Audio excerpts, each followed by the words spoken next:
कोई जीव निकला है, बड़ी ललक से निकला है। कहाँ? मंदिर की तरफ।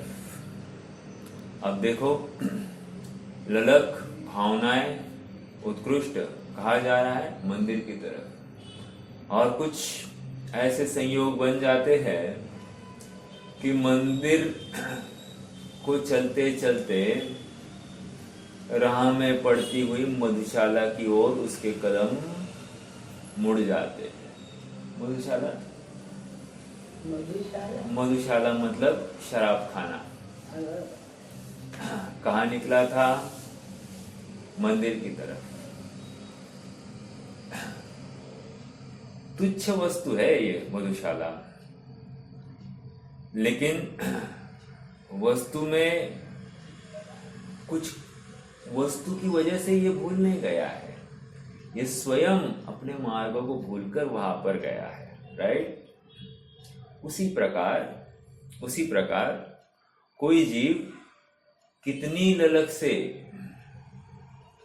निकला है सत्य की खोज में,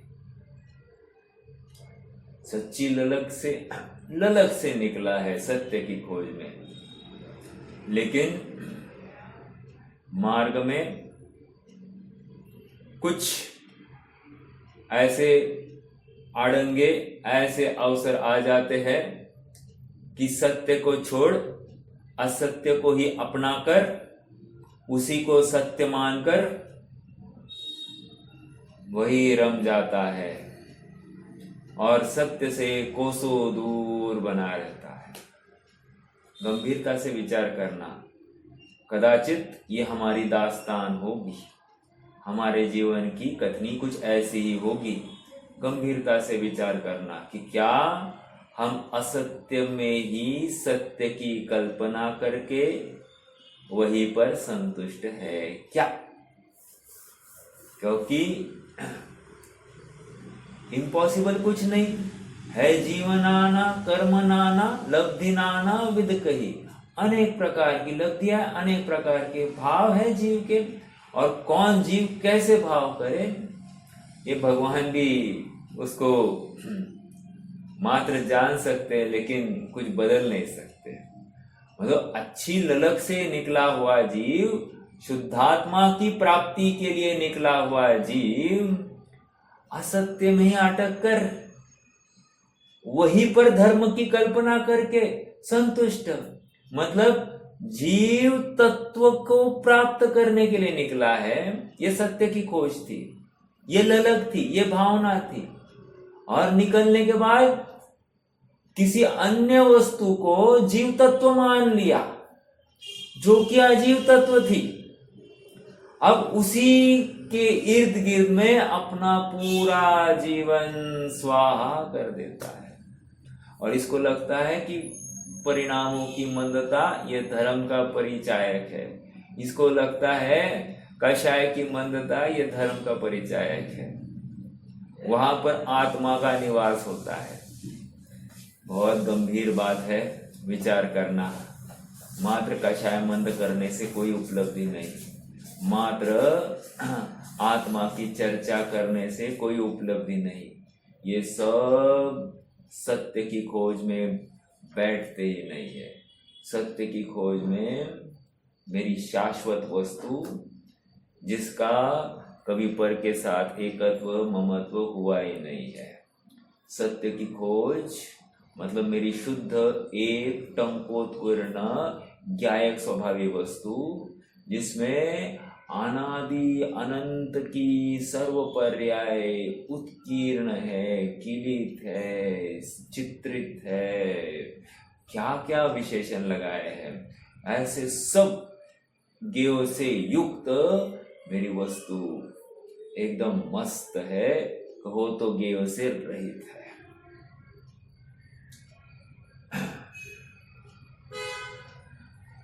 जीव स्वयं विपरीत रूप परिणमित हुआ है और दोषारोपण कर रहा है पर के ऊपर।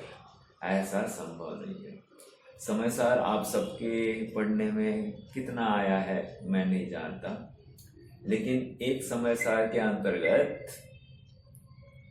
हाँ, जीव के 4 प्रकार के परिणाम बताए गए हैं। मतलब हाँ, प्रश्न खड़ा हुआ है, समय सार की बात है, प्रश्न खड़ा हुआ है राग आदि किसके। ये एक प्रश्न के 4 उत्तर दिए हैं समय सार में। अभ्यास करने वालों को ये सब मिल जाएगा।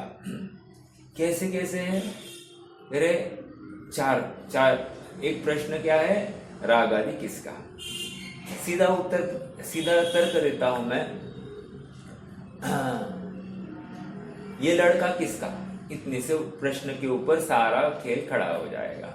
ये लड़का किसका, 4 उत्तर। ये लड़का माता का, एक पहला उत्तर। दूसरा, ये लड़का पिता का, दूसरा उत्तर। तीसरा उत्तर, ये लड़का माता और पिता के संयोग से उत्पन्न हुआ 3। और चौथा, ये लड़का न माता न पिता, ये स्वयं अपनी योग्यता से उत्पन्न हुआ, उनसे निरपेक्ष, ऐसा ये लड़का। ये 4 उत्तर दिए हैं। हर उत्तर का अपना अपना प्रयोजन है। वैसे ही राग आदि किसके, तो कह रहे हैं राग आदि जीव के, एक। दूसरा, कहाँ आ गई ये बात राग आदि जीव के, गाथा 102। हाँ, वो कुम्हार की गाथा है वहां पर, है ना। वहां पर योग और उपयोग का कर्ता कुम्हार है, राइट। पहली बात राग आदि किसके, जीव के, एक। दूसरा, राग आदि किसके, अजीव के, पुद्गल के। कहाँ आई बात, 14 नंबर की गाथा और 51 से 55 नंबर की गाथा। यही कह रहे हैं ये सब भाव, 29 भाव, ये सब पुद्गल के खाते में डाल दिए। या फिर 14वीं गाथा में असंयुक्त बोल में जीव के परिणाम, जीव इन परिणामों का करता है ही नहीं, बस उनके संयोग में, पुद्गल के संयोग में ये परिणाम होते दिखाई दे रहे हैं। लेकिन इन भावों का कर्ता पुद्गल स्वयं है। अर्थात पुद्गल को देखकर हुआ ना, तो पुद्गल के खाते में डाल दिया। ये दूसरा अपेक्षा। ये राग आदि भाव किसके, पुद्गल के, अजीव के। तीसरा, जीव और पुद्गल के, ये कहाँ आया, ये 87 गाथा, 164-65 गाथा, वहां पर ये बात आ गई कि जीव और पुद्गल का निमित्त नैमित्तिक संबंध, इसलिए दोनों का था, कोई प्रॉब्लम नहीं। एक समय सार में ये तीनों उत्तर है, हाँ, चारों। और चौथा 366 से लेकर 371वीं गाथा, जहां पर हल्दी का उदाहरण दिया है, हल्दी और चूना मिक्स हो गया, एक, या दीवार को पुताई हुई है, 2।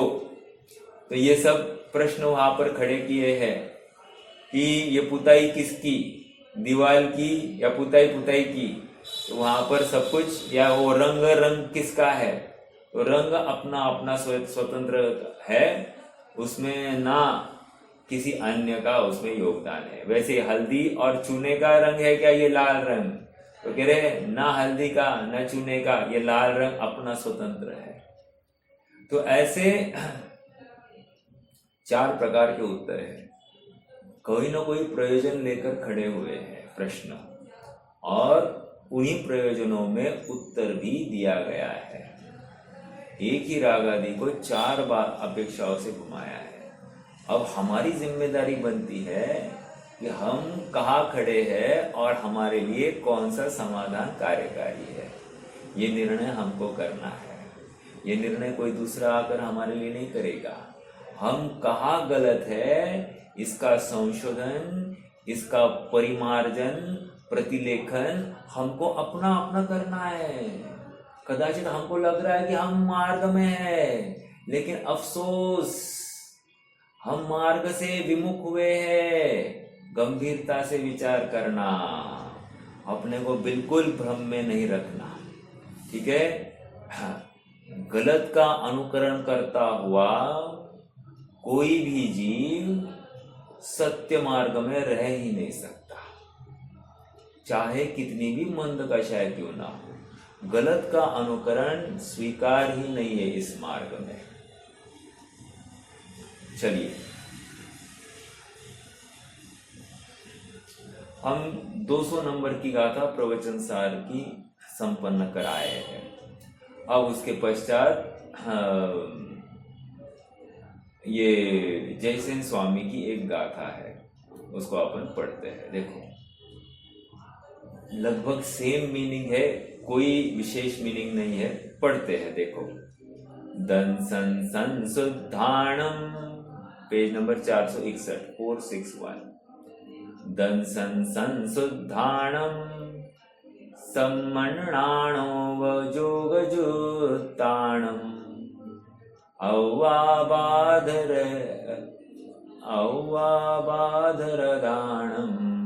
नमो नमो सिद्धसाहुणम।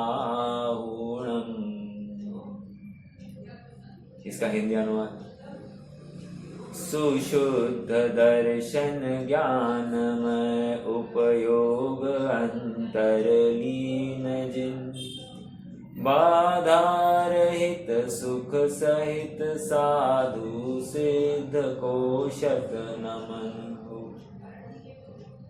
क्या करे, नमस्कार कर रहे हैं। नमस्कार के भाव में एक जब वहां पर नमस्कार हो गया है असद्भुत नय से, तो निश्चय नय से स्व को भी नमस्कार हो जाता है। समझ में आ रहा है क्या? पहला असद्भुत नय से नमस्कार होता है, फिर सद्भुत नय से नमस्कार होगा, और फिर निश्चय से नमस्कार हो जाएगा। सद्भुत मतलब क्या?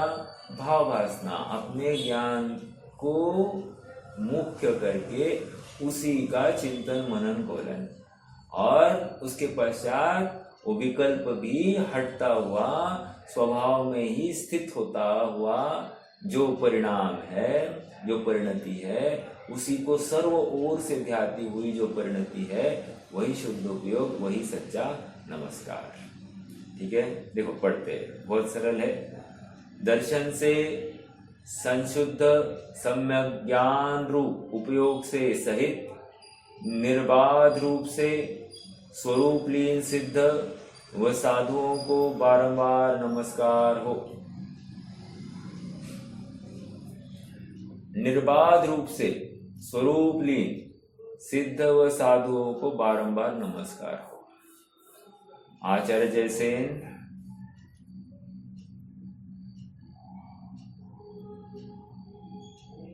आचार्य जयसेन की टीका में प्राप्त यह गाथा भी इस अधिकार की अंत मंगल रूप गाथा है। आचार्य जयसेन तात्पर्य वृत्ति टीका में इस गाथा का भाव स्पष्ट करते हुए कहते हैं कि तीन मूर्ता आदि 25 दोषों से रहित, सम्यक दर्शन से शुद्ध, संशय आदि दोषों से रहित, सम्यक ज्ञान से सहित, विकल्प रहित, स्वरूप लीनता रूप, वीतराग चारित्र सहित, निराबाद अनंत सुख में लीन सिद्ध अर्थात अरहंत सिद्धों को और सिद्ध दशा को साधने वाले साधुओं अर्थात आचार्य उपाध्याय साधुओं को मैं भक्ति पूर्वक नमस्कार करता हूँ। देखो कितनी जबरदस्त इसमें ये क्या है, दन सन सन सुद्धाणम, वहां पर सम्यक दर्शन, सम्यक ज्ञान आणि क्या वोग जुत्ताणम आया ना, सम्मन्नाणो वजोग जुत्ताणम, वयोग जुत्ताणम उपयोग से युक्त है। सम्यक और ज्ञान का, दर्शन और ज्ञान के साथ उनका उपयोग भी उस वस्तु से युक्त है। अव्याबाध रदानम, अव्याबाध सुख को प्राप्त हुए हैं, उनको नमो नमो सिद्ध साहुणम, कहे कि इनको मेरा बारंबार नमस्कार हो। कहने की बात इतनी है कि फिर से देखो कितना स्ट्रेस है, 3 मूढ़ता और 25 दोष। 3 मूढ़ता और 25 दोष का अर्थ समझते हैं क्या आप? 3 मूढ़ता और 25 दोष मतलब श्रद्धा में किसी मिथ्या दृष्टि की, मिथ्या मान्यता की अनुमोदना भी हो जाती है ना। तो यहाँ पर कह रहे हैं 3 मूढ़ता में आ गई। बहुत गंभीरता से विचार करना, 3 मूढ़ता कैसे है।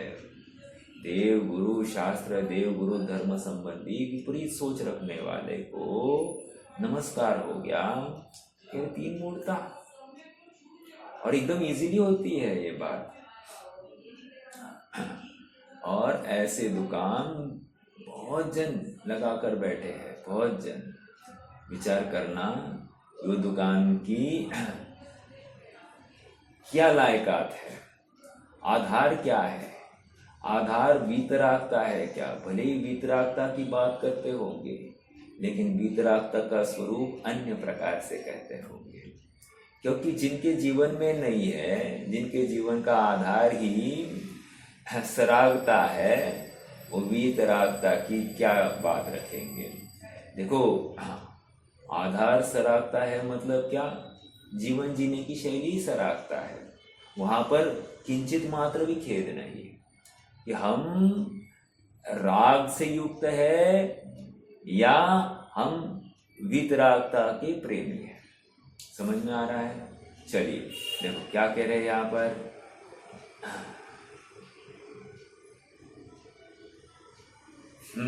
3 मूढ़ता और 25 दोषों से रहित सम्यक दर्शन। एक, उससे क्या है? शुद्ध। संशय आदि दोषों से रहित संशय विमोह विभ्रम, इनसे रहित सम्यक ज्ञान। संशय आदि से रहित मतलब मोक्ष मार्ग ऐसा ही है अन्य प्रकार से। वस्तु यही है कि अन्य कुछ है। मैं केवल मतलब मैं भव्य हूँ या अभव्य, ऐसे संशय विमोह विभ्रम के लिए यहाँ पर अवसर नहीं। ऐसा सम्यक ज्ञान और विकल्प रहित स्वरूप लीनता रूप वीतराग चारित्र सहित, विकल्प रहित स्वरूप लीनता, ऐसा उसमें समर्पित हो जाता है स्वरूप में कि अब अन्य किसी की आवश्यकता भाषित नहीं होती। शरीर है यह भी भूल जाता है। एक इष्टोपदेश का छंद है, 5वां छंद है, 5वां या 6वां।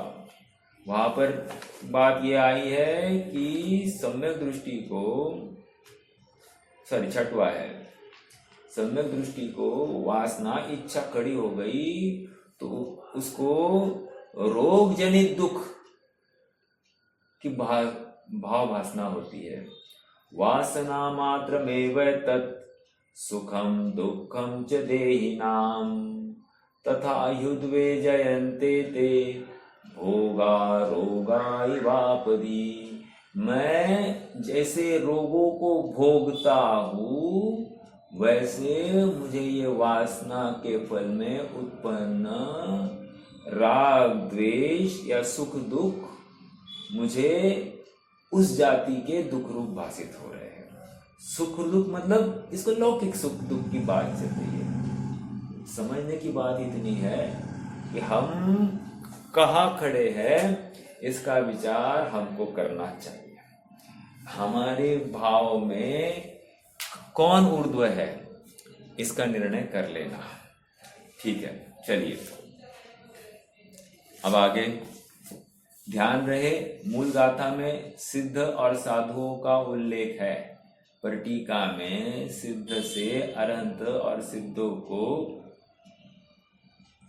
सिद्ध में अरहंत और सिद्धों को तथा साधुओं में आचार्य उपाध्याय और साधुओं को भी ले लिया गया है। ठीक है, कोई विशेष बात नहीं है, आगे बढ़ना है। इस प्रकार अब प्रवचन सार के ये तत्व प्रज्ञापन महाअधिकार का समापन होने जा रहा है। महाअधिकार के अंत में तत्व प्रदीपिका टीका में आचार्य अमृतचंद्र, 2 शालिनी और 1 वसंत का इस प्रकार कुल 3 छंद लिखते हैं, जो इस प्रकार है। ये कलश है, ठीक है।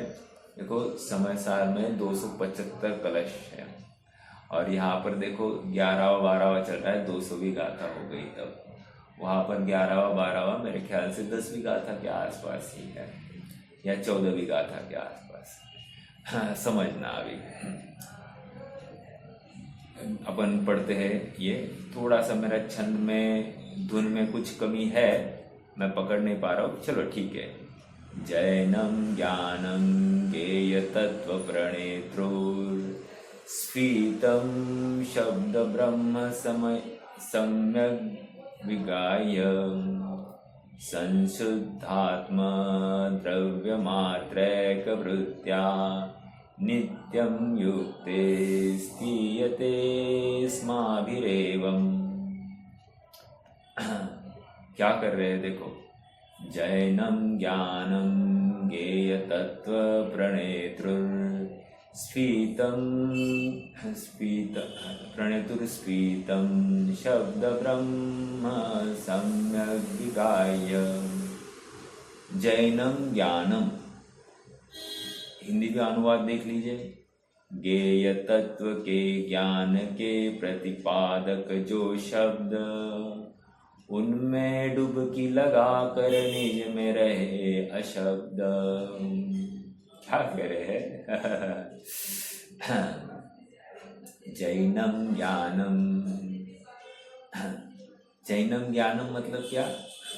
यहाँ पर शब्द ब्रह्म, जैनम ज्ञानम कहकर शब्द ब्रह्म आया ना, एक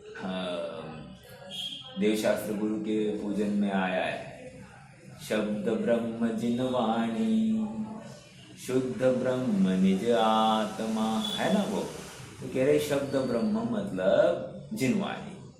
तो जैनम ज्ञानम गेय तत्व प्रणेतुर स्फीतम, तो कह रहे गे तत्व प्रणेतुर, अर्थात ये शब्द ब्रह्म क्या सिखा रहा है? गे तत्व को समझाने वाले हैं, ठीक है। और ये जैन तत्व ज्ञान में भली भांति अवगाहन करते हैं। अब अवगाहन करते हैं कहाँ पर आया? सम्यक अविगाह्य, सम्यक आया ना, सम्यक विगाह्य। तो ये शब्द ब्रह्म सम्यक अवगाह कराते हैं, सम्यक अवगाह कराते हैं, अर्थात शुद्ध ब्रह्म में लीन कराते हैं। शब्द ब्रह्म का ज्ञान शुद्ध ब्रह्म की प्राप्ति के लिए, सीधी सी बात इतनी है, ठीक है। जैनम ज्ञानम गेय तत्व प्रणेतुर स्फीतम शब्द ब्रह्म सम्यक विगाह्य संशुद्धात्मा द्रव्य मात्रैक वृत्त्या, संशुद्धात्मा सम्यक रूप से शुद्धात्म द्रव्य मात्रैक वृत्त्या, शब्द आया क्या? शुद्ध द्रव्य मात्रैक वृत्त्या, मतलब एक शुद्ध ब्रह्म मात्र में वृत्त्या, वृत्ति हो गई है। कब हो गई है? नित्यम युक्त, नित्यम उस शुद्धात्म ब्रह्म में ही वृत्ति उससे ही युक्त हो गई है। किसके बल पर? शब्द ब्रह्म से प्राप्त वो जो ज्ञान तत्व है, सॉरी ज्ञेय तत्व है, इसके या तत्व ज्ञान है, इसके बल पर शुद्धात्म द्रव्य में वृत्ति नित्य युक्त हो गई है। युक्तम स्थीयते अस्माभिरेवम्, स्थीयते रहती है, अस्माभिरेवम्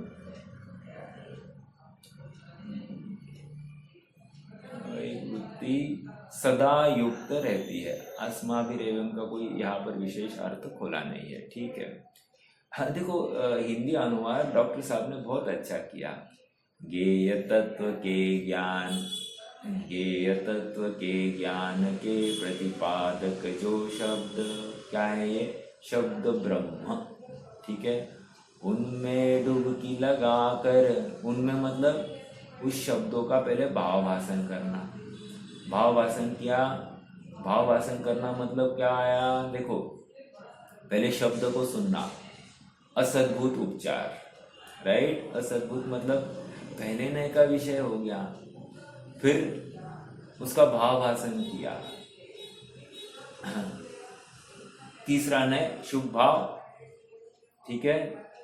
फिर चौथे नय में आया शुद्ध भाव का सद्भुत व्यवहार हो गया, और फिर उसके बाद में अपनी वस्तु को ही ध्यान लिया, ये शुद्ध उपयोग अर्थात निश्चय। समझ में आया। फिर से वही बात आ रही है और क्रम यही है। आप अमृतचंद्र स्वामी के समय सार की 5वें कलश में, सॉरी आत्मख्याति के 5वें कलश में के पहले या चौथी गाथा के पहले कह रहे हैं, क्या कह रहे हैं, मुझे शुद्ध ब्रह्म की प्राप्ति शब्द ब्रह्म की उपासना से हुई है। समझ में आ रहा है। और एक जगह पर क्या कहा, हाँ, युक्ति का अवलंबन, परापर गुरु का उपदेश और स्वानुभव प्रत्यक्ष। लेकिन पहले भगवान का उपदेश है ना, उपदेश, और उसके बल पर शुद्धात्मा का अनुभव है। फिर से निष्कर्ष, प्रक्रिया ऐसी ही है।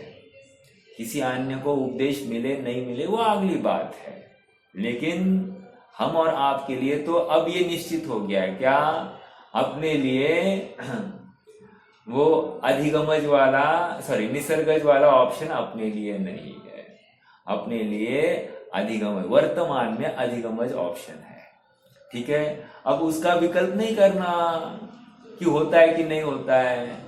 अपनी बात चल रही है तो अपने लिए ये तत्व ज्ञान सामने आया है, तो हमको इसमें से ही अपना कार्य निकालना है, राइट।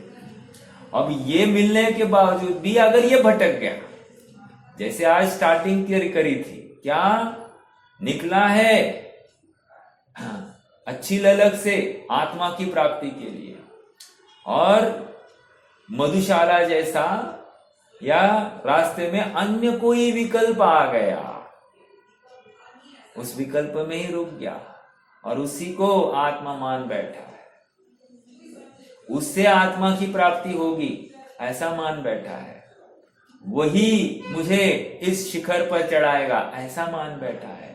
भ्रम में है ये जीव। हाँ, एक बार निर्णय हो जाए कि अपना कार्य अपने बलबूते पर होएगा, बाकी कोई भी कराने में समर्थ नहीं है, इस विश्वास के बल पर काम हो जाता है। क्योंकि एक बात हमेशा गार्ड बांध के रखना, रे प्रभु तू काहे बात अधूरा, पर की आस करे क्यों मूर्ख, तू सब बातें पूरा, रे प्रभु तू काहे बात अधूरा। क्या विचार करो, गंभीरता से, शांति से, इतने से शब्दों का चिंतन करो, अपनी पूर्णता का भाव वासना तो करो। अभी तक भाव वासना ही नहीं हो रही है, इसलिए यहाँ वहां माथा टेका जा रहा है। यहाँ वहां माथा क्यों टेक रहा है? क्यों लगता है कि ये भी चाहिए, ये भी, दोनों समझकर दोनों का बैलेंस करके अपन करेंगे? मत करना ऐसे, उपलब्धि नहीं है। मतलब गंभीरता से कह रहे हैं, विचार करना।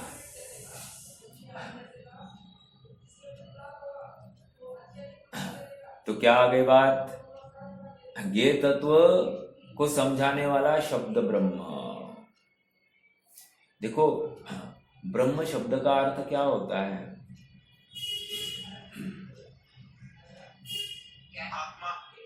आत्मा। ठीक है, एक शब्द मैं आपको बताऊं, मूल शब्दशः अर्थ, व्यतिरेकी अर्थ, बृह्णाति इति ब्रह्म। ब्रूह्णाति मतलब क्या? जो बढ़ते जाता है, फैलते जाता है, उसको ब्रह्म कहते हैं। हाँ हाँ, होता है ना, ज्ञान भी होता है, ज्ञान है ही इनफैक्ट। हम प्रश्न ब्रूह्णाति, ये मेरे ख्याल से वर्णी जी ने लिखा है यार, ब्रूह्णाति इति ब्रह्म, जो बढ़ता है, फैलता है। तो ज्ञान भी कैसा है? फैल रहा है ना, सब कुछ जानने की सामर्थ्य रखता है, इसलिए उसको ब्रह्म कह रहे हैं। आदिनाथ को ब्रह्म कहा गया है, आप सबको ज्ञात होगा। क्यों? सृष्टि की रचना की, फैलाव, ठीक है, और उनकी लड़की को उनसे उत्पन्न हुई, इसलिए उसको ब्राह्मणी कहा। चलो, कहने की बात ब्रह्म। अब शब्द ब्रह्म, इसके ऊपर विचार कीजिए। मतलब जो सर्वव्यापक है, सब कुछ समाये लिए है, उसको शब्द ब्रह्म कह रहे हैं। अर्थात वो भी एक भगवती ताकत है। शब्द ब्रह्म को हल्का नहीं समझना। हाँ, ये भी भगवती ताकत है, और इस भगवती ताकत के बल पर यथार्थ भाव वासना के माध्यम से ये शुद्ध ब्रह्म को प्राप्त कर सकता है। हाँ, ठीक है, चलिए देखो अगला छंद देखिए। गे कुर्वन्, हाँ, ऐसा है, गे कुर्वन् जनससीम विश्वं ज्ञानी कुर्वन् गेयमक्रान्त भेदम् आत्मी कुर्वन् ज्ञानमात्मान्यभासि स्फुर्जत्यात्मा ब्रह्म सम्पद्य साध्य। सद्य, हाँ ठीक है। गे कुर्वन् अंजसा सीम विश्वं ज्ञानी कुर्वन् गेयमाक्रान्त भेदम् आत्मी कुर्वन्। कुर्वन् मतलब क्या मालूम है? क्या? प्रवृत्त करता है, ठीक है। ज्ञानमात्मान्य भासी स्फुर्जत्यात्मा ब्रह्म संपद्य सद्य। इसका हिंदी भी पढ़ लीजिए। शुद्ध ब्रह्म को प्राप्त कर जग को कर अवगे, स्वपर प्रकाशक ज्ञान ही एकमात्र श्रद्धे। स्वपर प्रकाशक ज्ञान ही एकमात्र श्रद्धे। शुद्ध ब्रह्म को प्राप्त कर जग को कर अवगे। गेयी कुर्वन्, कुर्वन् देखो आया ना, गेयी, गेयो का ज्ञान करके क्या करते करो? असीम विश्व को ज्ञानी कुर्वन्, अर्थात उनका ज्ञान करो, खत्म। क्यों? वो ज्ञान में बैठे। अब आगे, अब क्या है? गेयम आक्रांत भेदम। गेयम आक्रांत भेदम कहकर क्या कह रहे हैं? पहला क्या कहा? असीम विश्व को शीघ्रता से एक समय में गेय रूप करता है।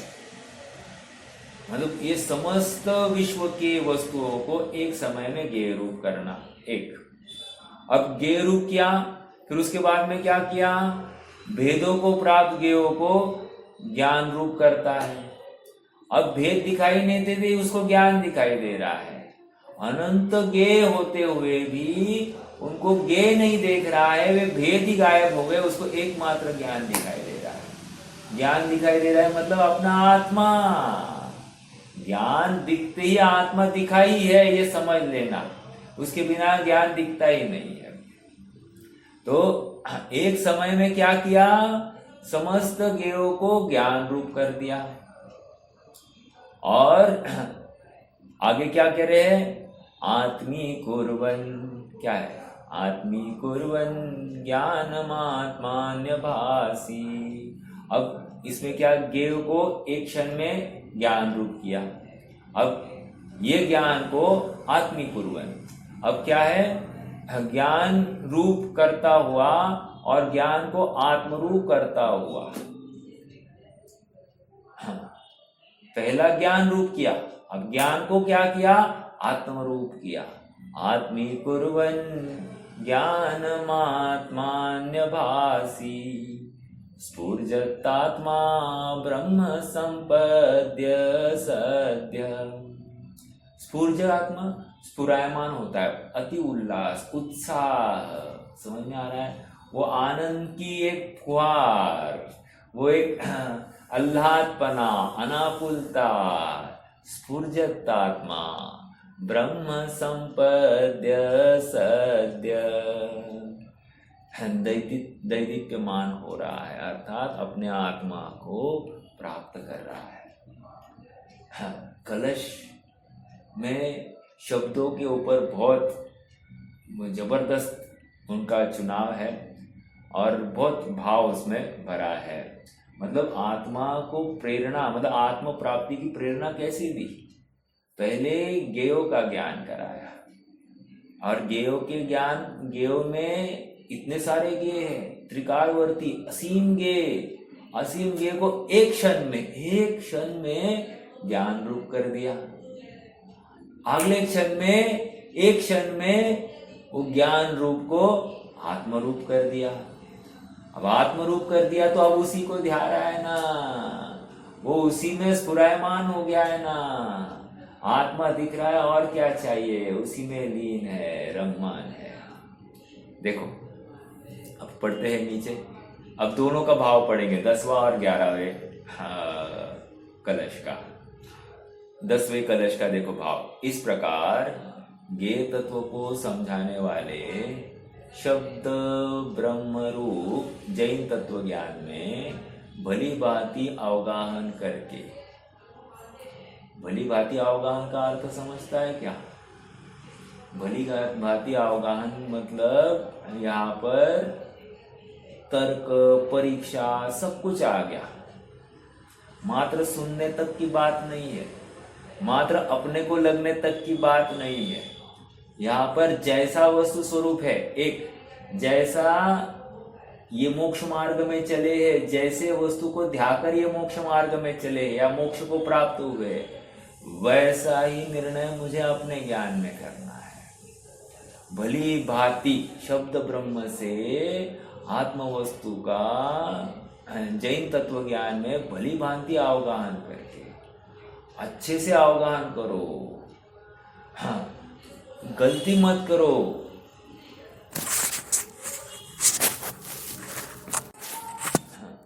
क्या कह रहे हैं फिर से? यह आत्मा ब्रह्म अर्थात परमात्म तत्व सिद्धत्व को शीघ्र प्राप्त करके असीम विश्व को शीघ्रता से एक समय में, असीम विश्व मतलब 3 लोक 3 काल और इनके सारी पर्याय, इनके सभी गुण, उन सबका परिणमन कह रहे ये सभी गेय रूप है। अब ये गेय रूप किसके है? इसके ज्ञान में पड़े हैं। अब इन सबको एक क्षण में ये गेयों को, उनके भेदों को ज्ञान रूप कर दिया। ताकत देखो ज्ञान की। मैं किसको किसको जानू? अरे छोड़, जानू ने एक आत्मा को जान लिया, सब गे आ गए, ये बैठे हैं सब अंदर। और फिर एक समय ऐसा आएगा कि तू बिना चाहे भी इन गेयों को ही देखता बैठेगा, बिना चाहे। समझ में आ रहा है क्या? आज किसने किसके ऊपर क्या हमला किया, बातें आती है ना।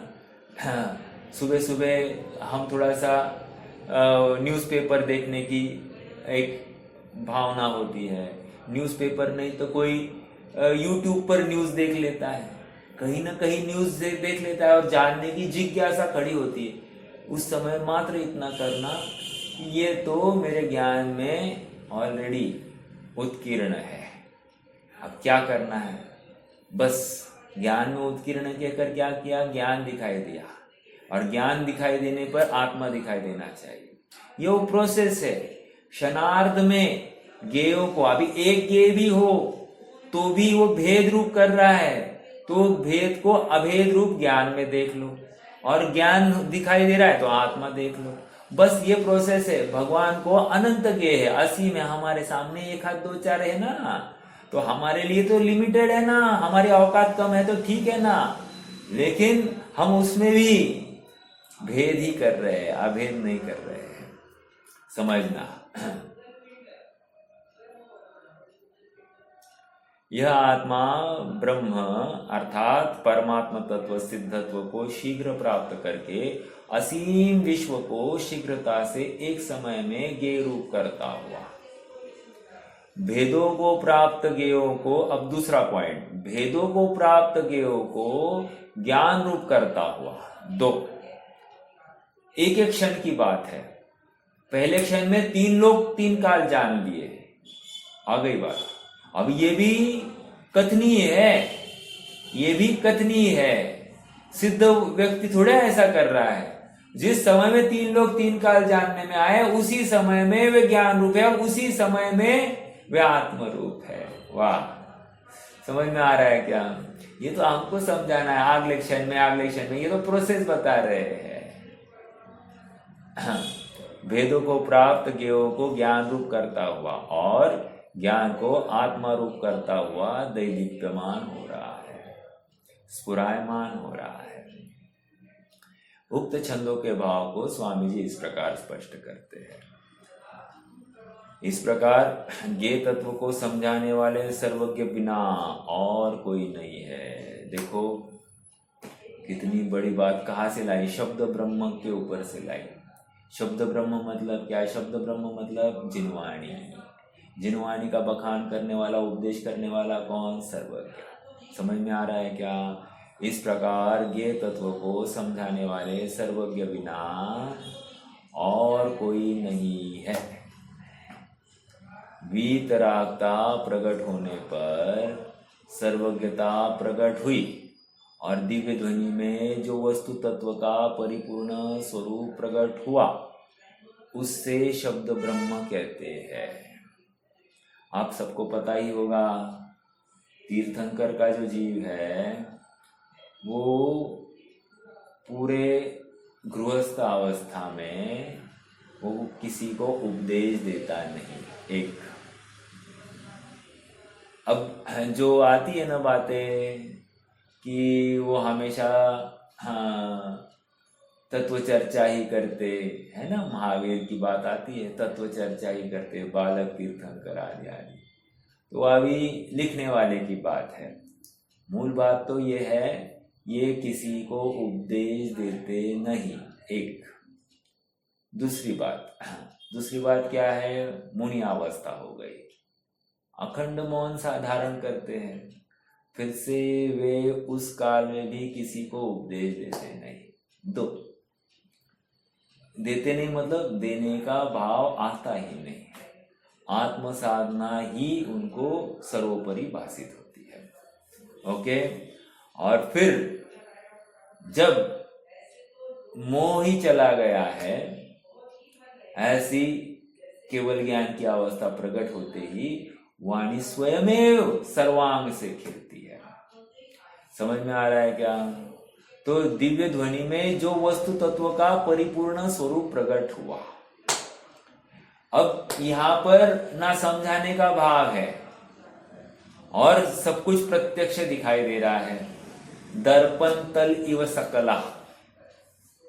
हाँ, दर्पण तल मतलब दर्पण में जिस प्रकार समस्त वस्तुएं झलक रही है, वैसे इनके ज्ञान दर्पण में झलक रही है।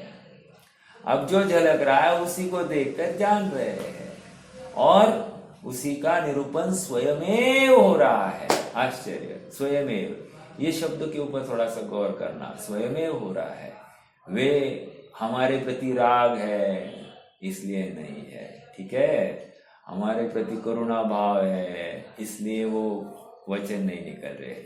भवि भागन वच जोगे वशाय, तुम धुनि वै सुनि विभ्रम नशाय। वही वहां पर भी आया है, तुम्हारी ध्वनि सुनकर हमारा विभ्रम का नाश हो गया। और वो ध्वनि क्यों खिली है? भवि भागन वच जो भवी भाग्यवान है, जिनकी भवितव्यता ग्रेट है, तब जाकर तुम्हारे वचन उनके काने पड़े और उनकी भवितव्यता अच्छी थी, इसलिए उनको अच्छे लगे, सच्चे लगे, और जैसा है वैसा वस्तु स्वरूप उन्होंने ध्याकर अपनी आत्म वस्तु को अन्य वस्तु से पृथक करा, पृथक करके उसी आत्म वस्तु में अपनत्व स्थापित किया और उसी में लीन हो गए। ये सारी प्रक्रिया ये शब्द ब्रह्म के बल पर हुई है। उस शब्द ब्रह्म को समझाने के लिए कुंद देव ने इस शास्त्र की रचना की है। 6 द्रव्य स्वतंत्र है। अब देखो कंक्लूजन कैसे निकल रहा है। 6 द्रव्य स्वतंत्र है, एक द्रव्य दूसरे द्रव्य के अधीन नहीं है। स्वतंत्रता, प्रत्येक द्रव्य स्वतंत्रता का जय घोष करता है। कहाँ से लाई बात? 16वीं गाथा में स्वयंभू है। क्यों स्वयंभू है? क्योंकि कर्ता, कर्म, करण, संप्रदान, अपादान, अधिकरण सभी वह द्रव्य ही है। वैसे उसी न्याय से मेरा आत्मा भी, आत्मा के परिणाम का कर्ता आत्मा, ओके, वो परिणाम वो आत्मा ही है। 2 आत्मा का कर्म, करण, ये परिणाम करने के लिए जो साधन है वो आत्मा का ज्ञान ही है। 3 और इसका किसमें किया है? अपने में किया है। किसमें से किया है? अपने में से किया है। और किसके आधार से किया है? अपने आधार से किया है। समझ में आ रहा है? तो सब कुछ अपना अपना ही है, तो अन्य का किंचित मात्र भी प्रवेश नहीं है। तो मैं स्वतंत्र हुआ कि नहीं हुआ? स्वतंत्र हूं तो स्वतंत्र माना कि नहीं माना? शरीर में व्याधि है तो इससे मैं स्वतंत्र हुआ ऐसा माना कि नहीं माना? शरीर में दाह है, जलन है, जल रहा है, मैं शब्दों को चेंज करते जा रहा हूं। शरीर जल रहा है, उस समय में भी अपने को स्वतंत्र माना कि नहीं माना? ये है अभ्यास। समझ में आ रहा है क्या? हाँ, शरीर रहे अथवा ना रहे, संयोग रहे अथवा ना रहे, मेरा अस्तित्व कभी मिटता नहीं। मैं अजर अमर पदार्थ हूँ, अनादि निधन समस्त वस्तुएं अपनी अपनी मर्यादा में रहते हुए परिणमित होती है। एक वस्तु दूसरे वस्तु को परिणाम आने में समर्थ नहीं है। विचार करना। 6 द्रव्य स्वतंत्र है, प्रत्येक द्रव्य में अनंत गुण। आत्मा दर्शन, चारित्र आदि अनंत गुणों का पिंड है। प्रति समय प्रत्येक द्रव्य की अवस्था बदलती है। कर्मादि पर पदार्थ गेह 1, उनकी भी अपनी स्वतंत्र योग्यता। 2, कर्मादि की अपनी स्वतंत्र योग्यता, उनका जो कुछ परिणमन चल रहा है, उदय में आना, फल देना, खिरके जाना, सब उनका अपना स्वतंत्र है। कोई भी स्वगे परगे में कुछ भी नहीं करता। अब यहाँ पर एक महत्वपूर्ण पॉइंट आया है, कोई भी स्वगे में परगे में कुछ भी नहीं करता। क्या है इसका अर्थ? कोई बता सकता है? कोई भी स्वगे में परगे में कुछ भी नहीं करता।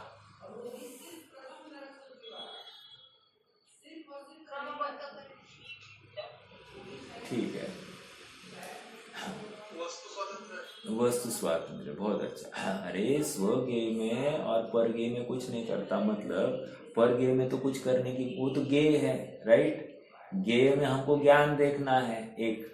अभी स्वगे हो तो भी ज्ञान देखो, परगे हो तो भी ज्ञान देखना है। समझ में आया? तो जब ये निर्णय हुआ, ज्ञान दिखाई दिया, तो ज्ञान दिखते ही आत्मा दिखने वाला है। तो स्वगे में या परगे में कुछ भी नहीं कर सकता का और एक अर्थ, ये तो पहला अर्थ। कर नहीं सकता मतलब क्या?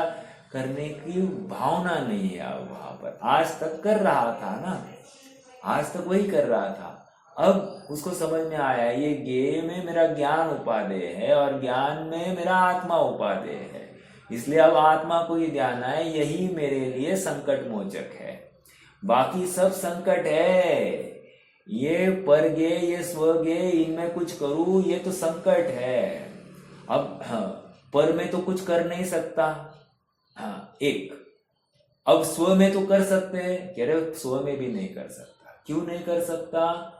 क्योंकि सब निश्चित है। सब निश्चित है तो अब तुझे क्या करना, जैसा है वैसा पिक्चर देखना है और क्या करना है।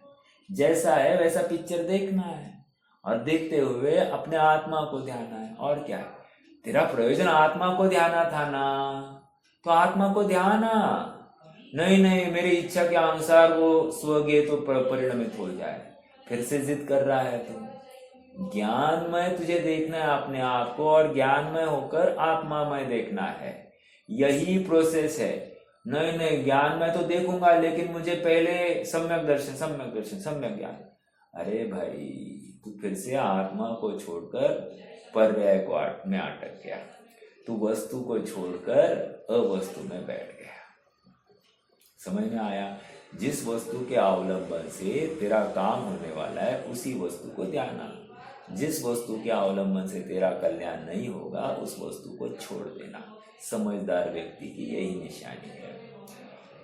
इस प्रकार यह आत्मा प्रत्येक रजकण से और अन्य आत्मा से भिन्न नहीं है। ऐसी स्वतंत्रता की बात ज्ञेय अधिकार में की है। भगवान आत्मा परब्रह्म है। समय हो गया है वैसे। भगवान आत्मा परब्रह्म है और उसे बताने वाली वाणी शब्द ब्रह्म है। यहाँ आचार्य देव कहते हैं कि शब्द ब्रह्म का सम्यक अवगाहन करके, अंडरलाइन द वर्ड सम्यक अवगाहन, पहले तो मात्र अवगाहन था, अब यहाँ पर सम्यक प्रकार से अवगाहन करके हम मात्र शुद्धात्मा में ही लीन रहते हैं। कोई भी विकल्प मुझे शरणभूत नहीं है। स्वगे शुद्धात्मा ही एक शरणभूत है। जो आत्मा का सच्चा ज्ञान करता है वह केवल ज्ञान दशा को प्राप्त करता है। आत्मा पर की क्रिया पुण्य पाप की क्रिया से रहित है। ऐसी श्रद्धा पूर्वक चारित्र दशा होती है और चारित्र पूर्ण होते ही केवल ज्ञान दशा होती है। अब और एक कलश है, अपन इसको कल देखेंगे। कोई प्रश्न है तो रख सकते हैं, नहीं तो जिनवाणी स्थिति।